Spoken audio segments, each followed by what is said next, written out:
Grayzone Warfare finally released a video on the upcoming update 0.4, and as someone who's been playing this game since day one, and who's been playing this wipe non-stop for the past 9 months, it is so nice and refreshing to see a lot of new content come into the game. There's a lot to unpack in this video.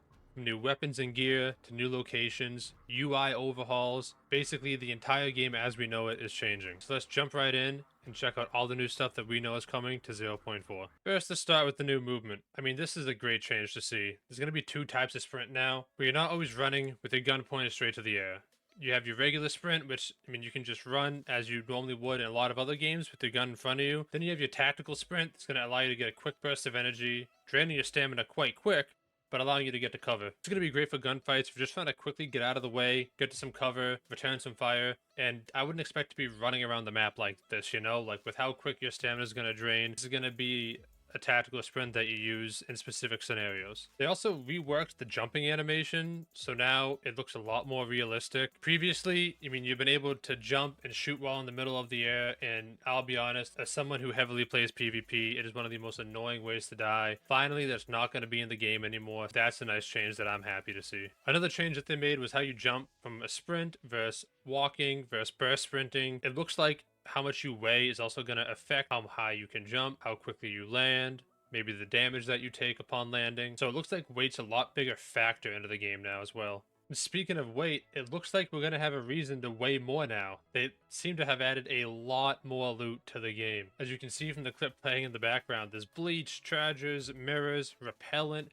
there's cigarettes that I see, a sewing kit, perfume. There's a lot of random loot now, which kind of has me wondering, is there missions you need to find this stuff for? Is there bartering coming to the game? Is there tasks you have to find some of this stuff to turn it in? Are they setting up for crafting? This leads to a lot of questions that probably a lot of us have that I'm hoping to get answered in the future devlog. But seeing new loot in the loot pool is definitely massive for the game. This is going to add a whole new reason to go into all these POIs again. So you're not just going there for tasks, you're going there to find these items to make money or potentially do more with them. And along with new loot also comes some intel. It looks like they really are digging heavily into the lore. So if you care about the lore and the kind of the storyline about what happened on the island, this update is going to have a lot of stuff for you, it seems like. It looks like you can find this stuff around the map, inspect it, and basically unravel the story. And now, let's be honest, it also wouldn't be a new Grayzone update without new guns. Now, as of right now, it's been confirmed that we're getting 8 new weapons. What those weapons are, we don't have a full list yet.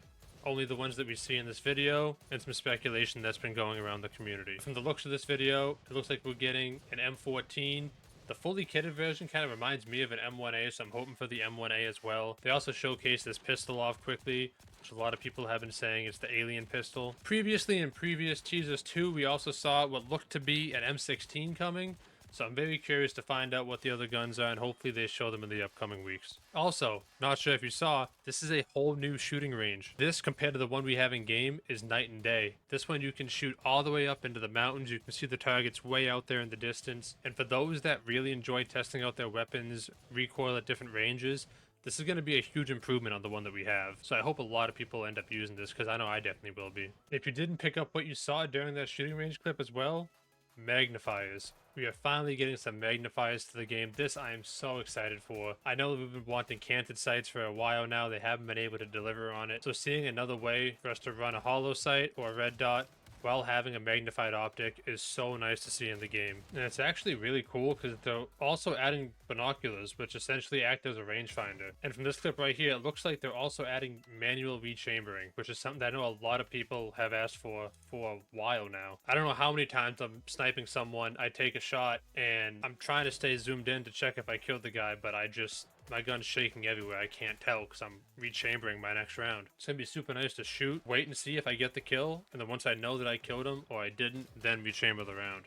They've also reworked all of the AI factions. As you can see, basically every faction has gotten a complete reskin. Now, when I say factions, I'm not talking about Mithras or LRI. I'm talking about the AI factions, the LAF soldiers, the guys over at Bonpa, the guys over at Blue Lagoon, all those different types of AI factions. So now, dependent on what area you are, you know what type of enemies you're going to be fighting. Looking at all these, I mean, this just looks absolutely incredible. From the AI that we have now to looking at all these models here, it's a night and day difference. They've really taken a deep dive into like customizing it and making these AI fit into the map that we're on. They also went and redid every single boss in the game. I'm going to quickly just go through the bosses on the screen over the next 10 to 15 seconds, show little snippets of each one. But along with all the AI, every boss got a full reskin.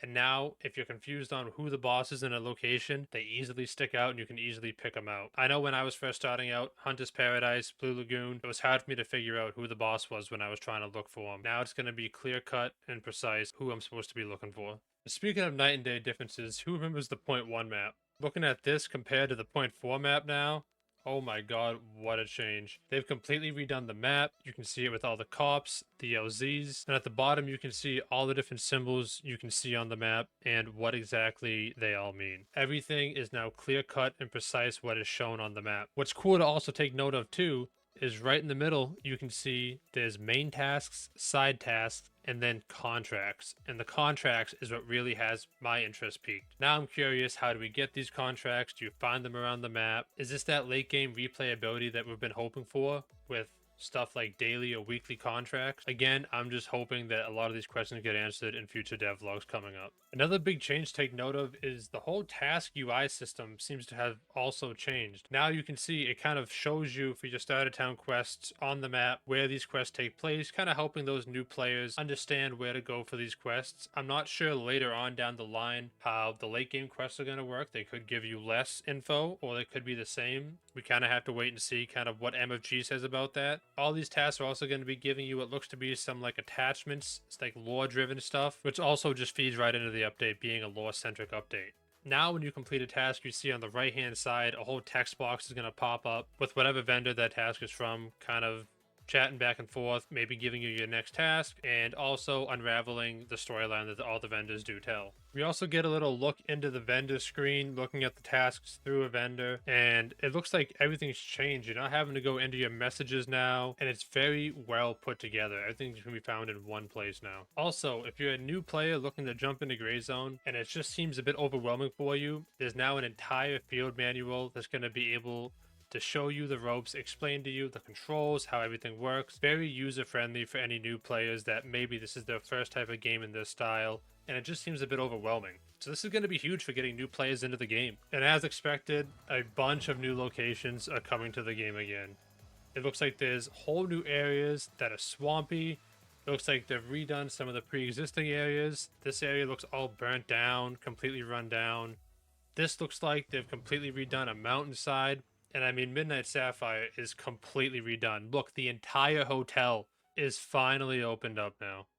This is literally huge. I've always wanted to go to the top of that hotel since 0.1. So seeing that you can actually get up there now is massive for me.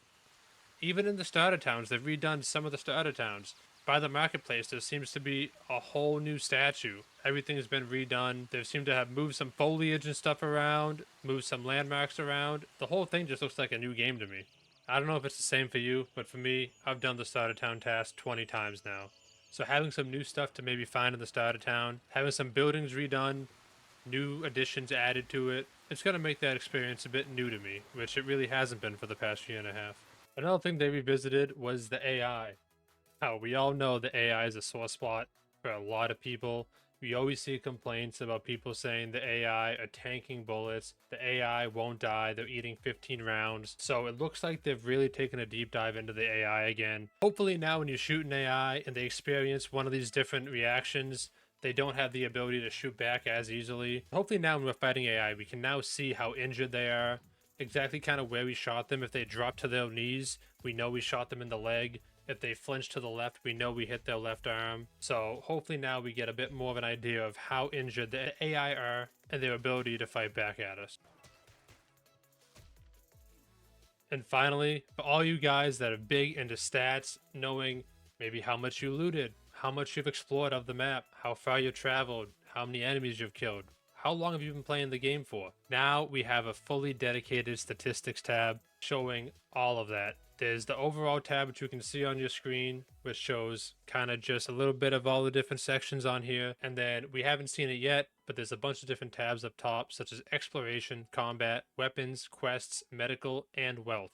that I'm sure is going to have a plethora of information on it. So if you're big into statistics, you now have your own page that you can check out your own stats on. Now, I could go in and talk for another 20 minutes on a bunch of small details I saw in this update. If you want to go back, you can find a lot more stuff in the clips that I showed that I didn't mention, such as new headsets like Comtac 2s, new play carriers, gun skins, which I'm showing right now, AK-308 now being suppressed. There's a lot of stuff that I didn't touch on right away, and it's because I wanted to get the big bulk of the info, the main stuff that you guys should know about the coming update.